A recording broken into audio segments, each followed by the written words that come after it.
بسم الله الرحمن الرحيم لا حول ولا قوة إلا بالله العلي العظيم الحمد لله رب العالمين صلى الله على سيدنا محمد وآله الطيبين الطاهرين اللهم صل على محمد وآل محمد. اللهم أخرجني من ظلمات الوهم وأكرمني بنور الفهم. اللهم افتح علينا أبواب رحمتك وانشر علينا خزائن علومك برحمتك يا أرحم الراحمين. Alhamdulillah, we have tawfiq to continue our study of 40 hadith. As you remember, we were talking about hadith number 29, which is a set of instructions by Prophet Muhammad sallallahu alaihi wasallam to Imam Ali alayhi salam. We reached this point. وَعَلَيْكَ بِالصَّلَاةِ اللَّيْلِ وَعَلَيْكَ بِالصَّلَاةِ اللَّيْلِ وَعَلَيْكَ بِالصَّلَاةِ اللَّيْلِ. Rasulullah sallallahu alaihi wasallam 3 times, which is very important, when you say something to someone like Amirul Mu'mineen and you are sure that he is very attentive, very understanding, so once is enough for his understanding. But still Rasulullah said 3 times, so that he shows that this is a great message. And also people like us, that later we read about this hadith, we understand that this is not because Rasulullah was worried that maybe it was not heard or it was not listened carefully. It's because Rasulullah wants to say this is very, very important. 3 times he says, وَعَلَيْكَ بِالصَّلَاةِ اللَّيْلِ. And then after that, 3 times he says, وَعَلَيْكَ بِالصَّلَاةِ الزَّوَالِ وَعَلَيْكَ بِالصَّلَاةِ الزَّوَالِ وَعَلَيْكَ بِالصَّلَاةِ الزَّوَالِ. Both of them are salat. We already also before had about nawafil.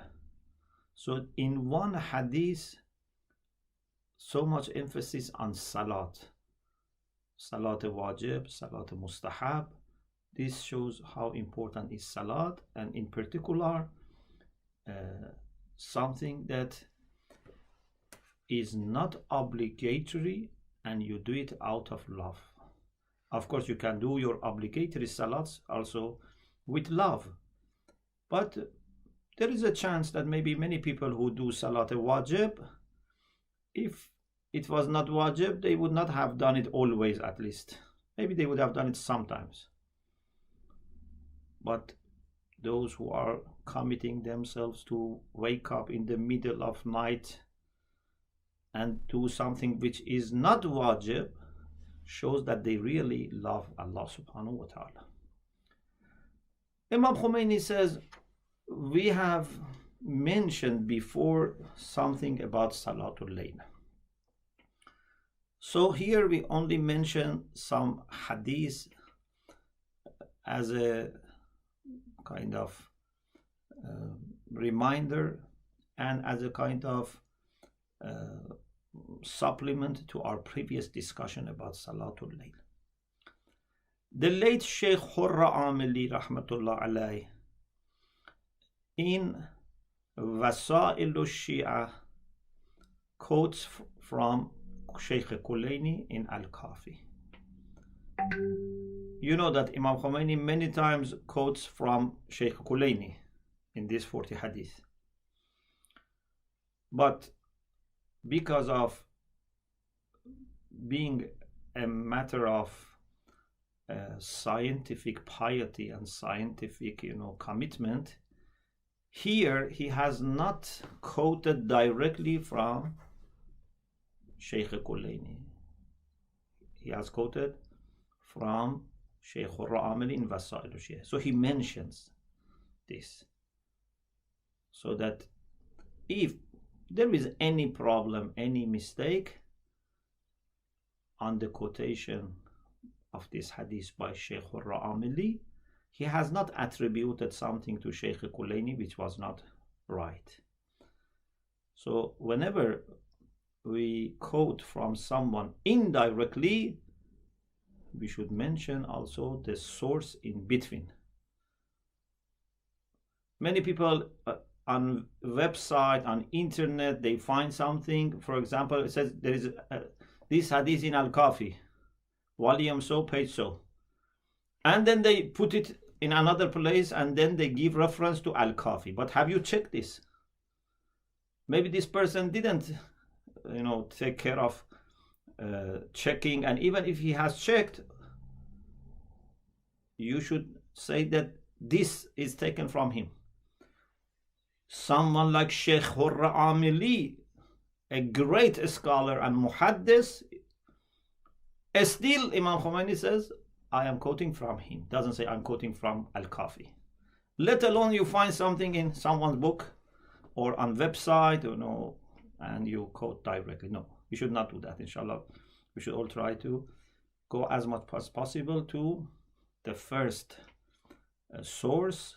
If not, at least we should say who has been between us. So, in Wasail from al-Kafi, it is mentioned that Imam Sadiq alayhi salam said, An Abdullah ibn Sanan, An Abi Abdullah alayhi salam, قال شرف المؤمن صلاته بالليل وعز المؤمن كفه عن أعراض الناس. The honor and nobility for a mu'min is by himself or herself very much honored. Even Hadith says that Hurmatul Mu'min, the respect for mu'min, is more than Kaaba. Kaaba as a building, as a construction, is not as important as mu'min. Yes, Kaaba as a concept is something that we are happy, to die and give our life for it. But as building, as bricks and, cement and wood, is not like mu'min. Although it's great and every piece of it is great for us, but this is the way Islam is teaching us, that the hurma of mu'min, the respect and honor of mu'min, is more than Kaaba. But now, if this mu'min does salatul layl, this is sharaf, this is a special honor, this is novelty of this mu'min that does salatul layl. It's like a crown on his head or her head. Wa'izzul mu'min, and his or her dignity is a matter of safeguarding himself or herself from reputations and honors of people being affected by him or her. كفه عن أعراض الناس. If, God forbids, I damage someone's reputation or honor of himself or family or herself or her family or anything that belongs to that person, then this would directly damage my own dignity. Because as a mu'min, you have izzah. Inna al-izzata lillah wa li rasulihi wa lil mu'minin. But this izzah also depends on how much you respect the izzah of other mu'minin and other people.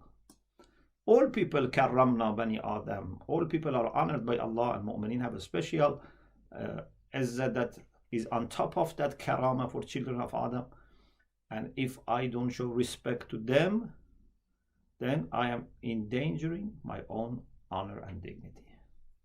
So, sharaful mu'mini salatuhu bil-layl wa izzul mu'mini kaffuhu an a'rad al-nas. The next hadith, which has some similarity with this, is again Abdullah ibn Sanan from Imam Sadiq alayhi salam, قال قال رسول الله صلى الله عليه وآله وسلم لجبرائيل اعذني. Rasulullah said to Jibreel, preach me, give me maw'idha, advise me. If you remember the very first session that we had about this book, we talked about the concept of maw'idha, and we said maw'idha is different from giving a general talk or general lecture. Maw'idha has to be practical and has to be addressed to someone or some people, directly, and it's a kind of mentorship or a kind of like a doctor giving prescription. It's very personal and very particular and somehow direct to one person or one group. And in Islam, we all need maw'izah. Even someone who is giving maw'izah to people, a wa'iz who gives maw'izah to people, he himself needs maw'izah, another wa'iz. One wa'iz inside, but also we need wa'iz outside. So even Rasulullah used to ask Jibreel to give him maw'izah. And Jibreel gave him this maw'izah. Ya Muhammad, ish ma shi't فَإِنَّكَ مَيِّتٌ. Live as long as you like, or as you like, as long or in the way that you like, as much as you like. But فَإِنَّكَ مَيِّتٌ. But you are going to die. You are dying. Just remember this point. Live as you like, but know that you are dying. If you just remember this point. وَأَحْبِبْ مَا شِئْتَ.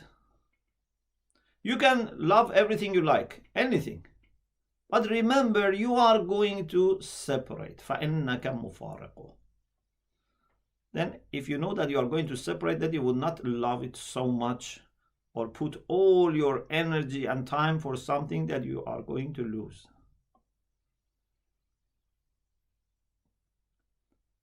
وَعْمَلْ مَا شِئْتَ. Also act as much as you like, or anything that you like. Do whatever you like. But فَإِنَّكَ مُلَاقِيهِ. But just remember that you are going to see and meet your action.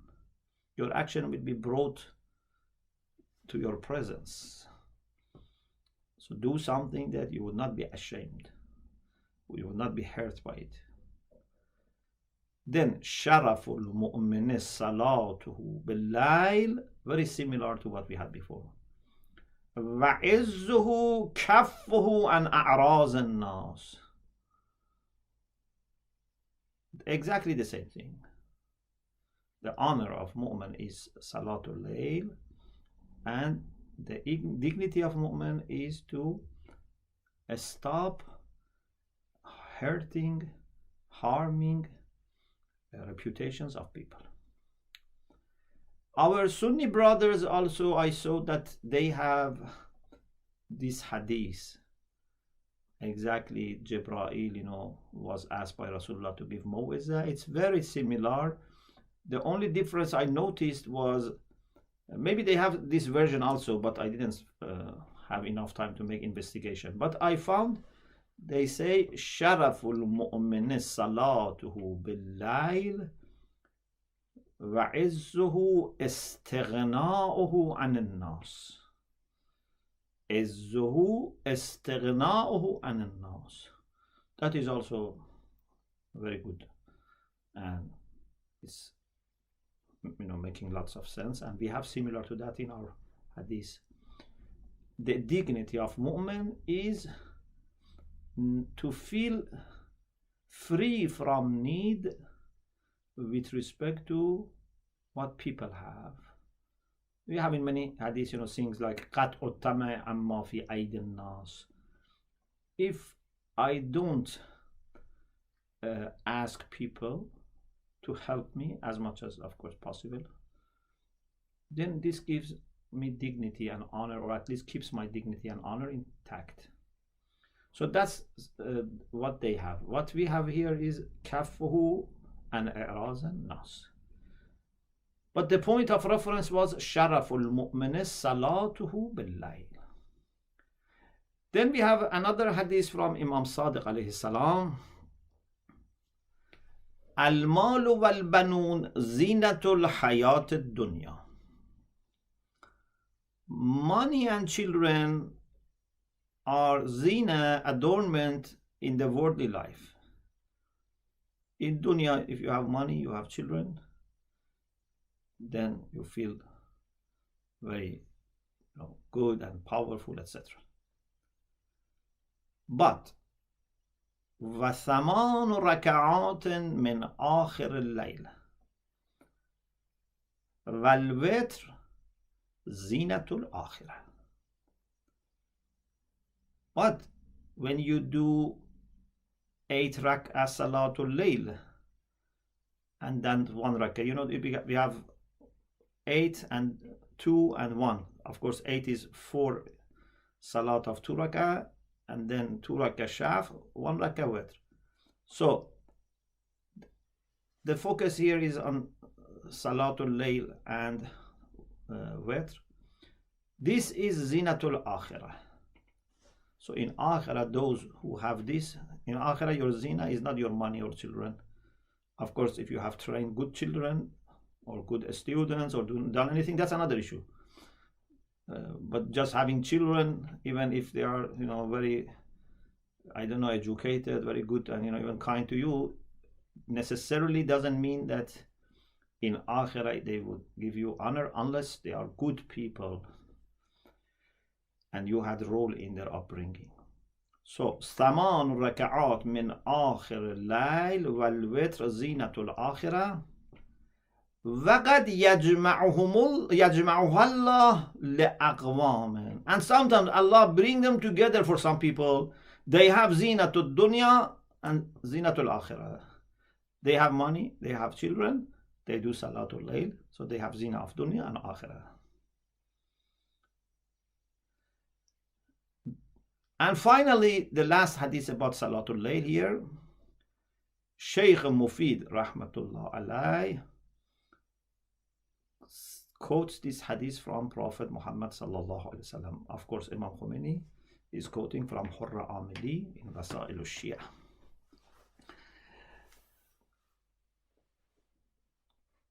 قال رسول الله صلى الله عليه وآله.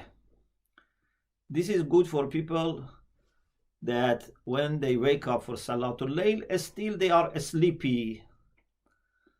They are sleepy, and sometimes, with difficulty, they keep their eyes open. But sometimes they feel, what type of Salatul Layl I am doing? I am very sleepy, and, I am not enjoying that much. I just want to finish and, for example, maybe sleep again or whatever. This hadith is bashara for them, that still it is good. Still Allah very much loves this attempt, that despite your pleasure from sleeping, you leave your bed and go for Salatul Layl. قال رسول الله صلى الله عليه وآله إذا قام العبد لذيذ مضجعه والنعاس في عينه ليرضي ربه بالصلاة الليلة. If a servant of Allah stands up from bed and there is لذيذ مضجعه, there is a pleasure of sleeping and being in bed, especially if it is, cold and, the bed is warm, etc. Nowadays, alhamdulillah, we have lots of facilities. In the past, sometimes people used to go out, and with difficulty find water.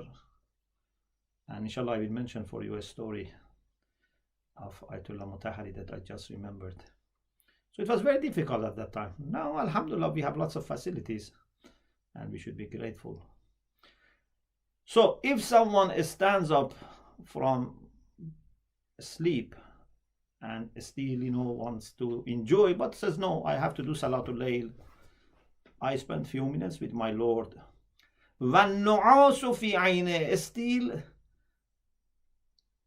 he's sleepy, she's sleepy. It's like a kind of,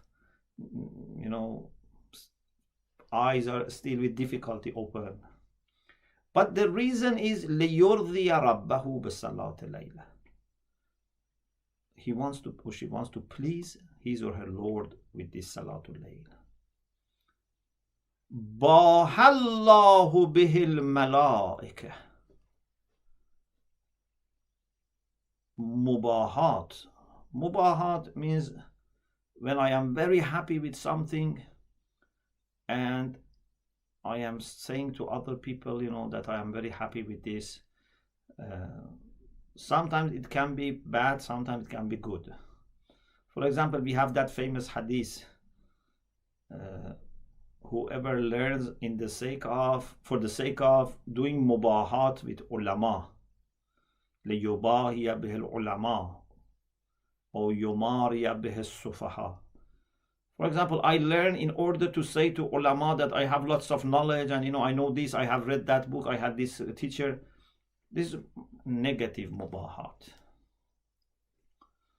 But positive mubahat is that when there is something good and out of appreciation, out of gratitude, you mention it, not in order to boost yourself or raise yourself above others.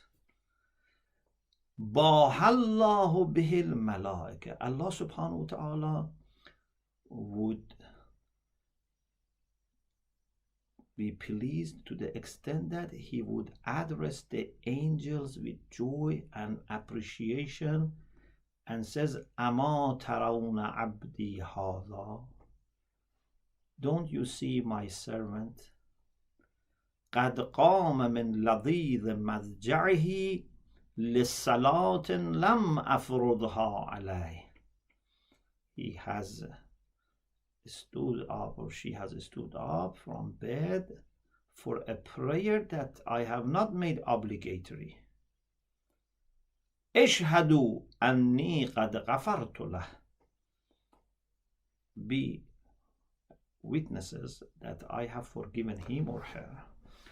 Of course, this kind of language that we are using is a language that you have to be aware that it's sifat fi'l, and we are using it in the way that must be accompanied by negating anything physical. So when I say Allah is pleased, Allah is happy, it's not emotional, it's not something, a feeling that like what we have.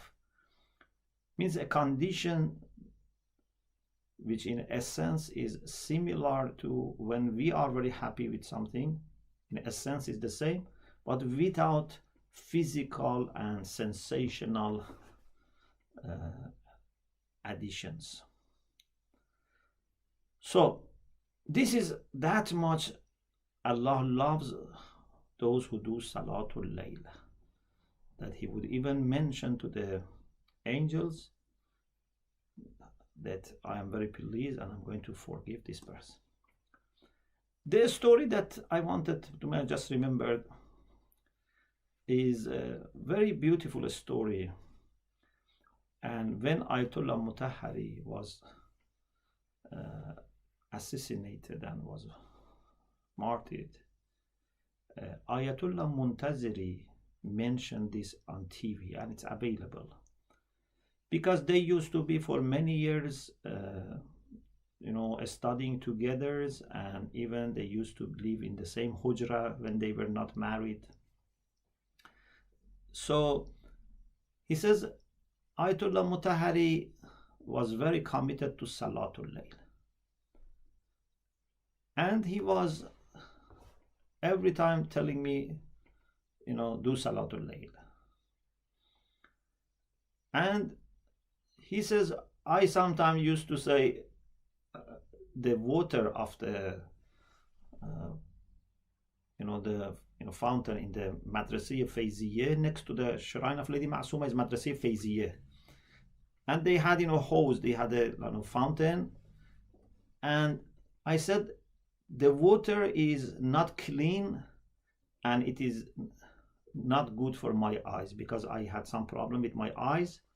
There was no pipe water, so they had to use the water was inside the. So he said sometimes I used to bring some excuses.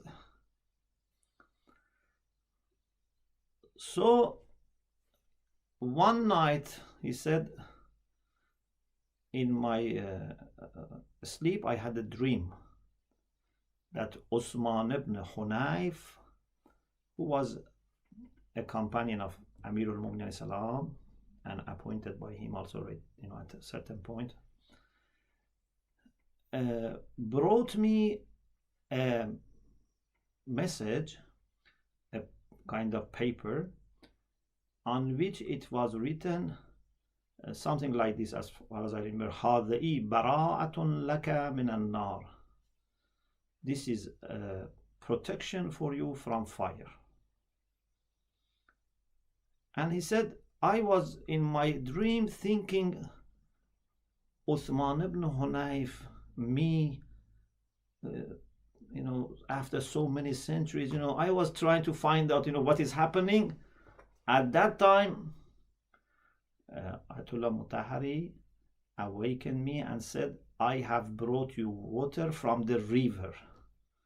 So he had gone to the river. There's a river passing by the shrine and Madrasah Fayziyeh.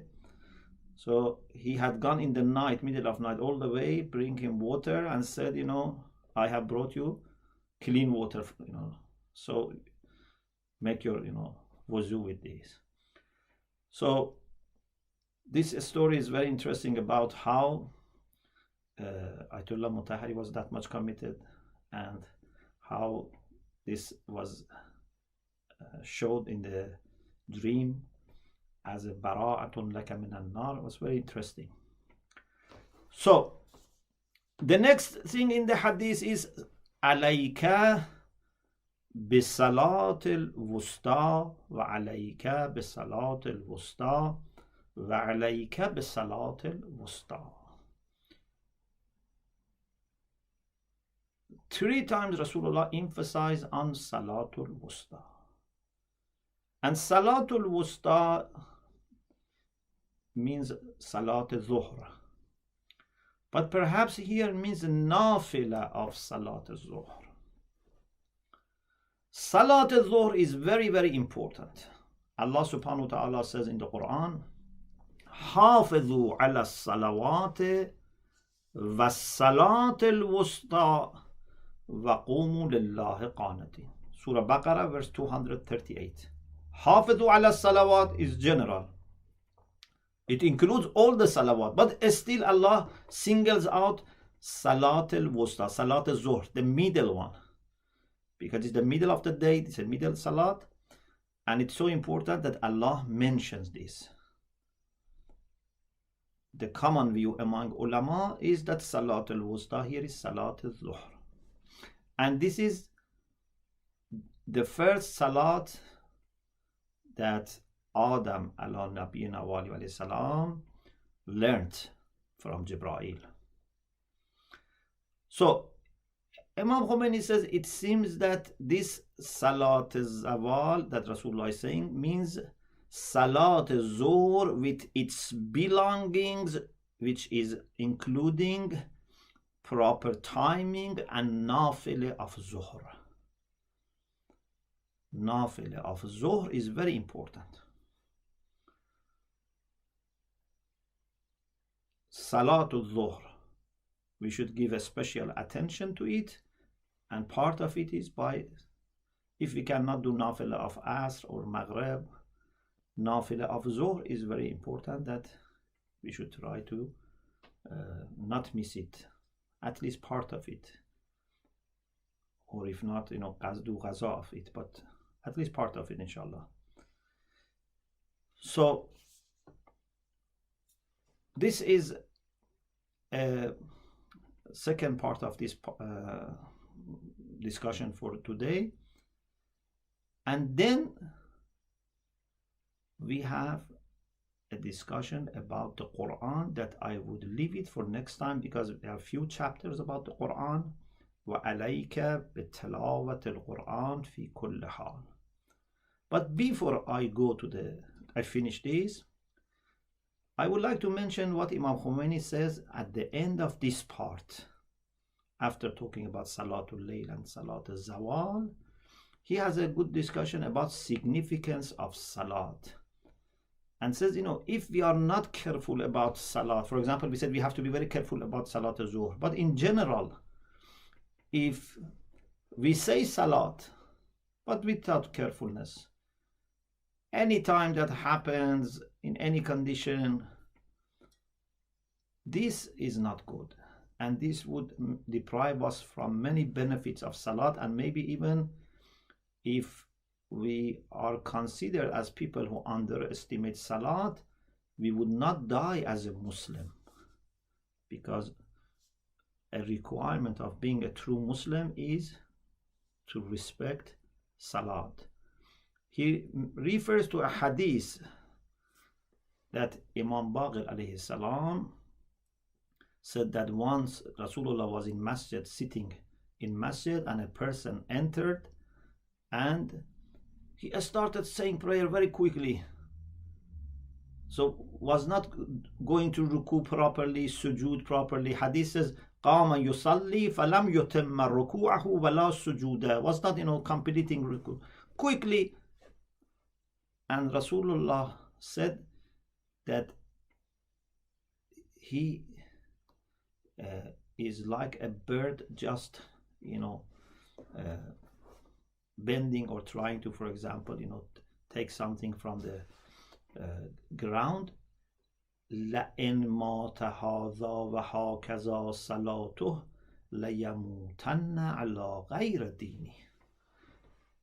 If this is the way, maybe this is exception, but if he dies and this is his salat, then he would die not in my religion.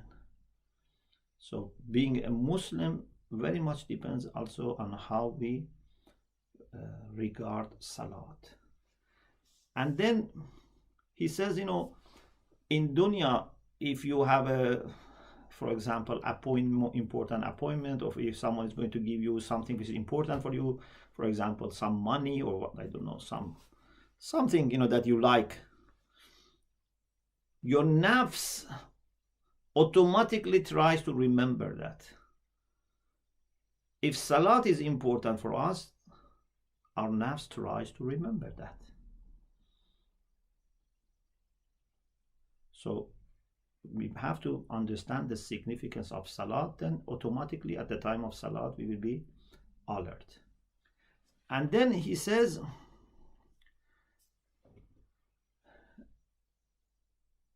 let me read for you this in Farsi, this sentence. I found it very interesting. He says, این نمازهای پنجگانه که عمود دین و پایه محکم ایمان است. These 5 salat prayers are the pillar of religion and firm foundation of iman.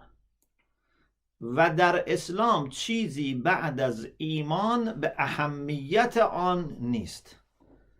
After having iman, nothing is like salat.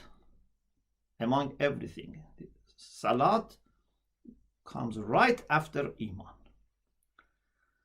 بعد از توجهات نوریه باطنیه و صور غیبیه ملکوتیه که غیر از حق تعالی و خاصان درگاه او کسی نداند، یکی از جهات مهمه که در آن هست این تکرار تذکر حق با آداب و اوضاع الهی که در آن منظور گردیده است رابطه انسان را با حق تعالی و عوالم غیبیه محکم می کند. He says after some spiritual things about salat that no one other than Allah and his select servants know. There are something that no one knows except Allah and his close servants, and that is توجهات نوریه باطنیه. There are some deep impacts of salat on our inner self, and there are some forms of spiritual realities that if someone has vision of malakut can understand. We don't understand the malakuti face of salat. So he said, apart from that we don't understand, awliyaullah understand, one of the important things about salat is that when we keep repeating salat in this design that Allah has made, it would make our relation with Allah so strong, and our relation with the hidden world, Allah and the hidden world, so strong that it would never be separated from us.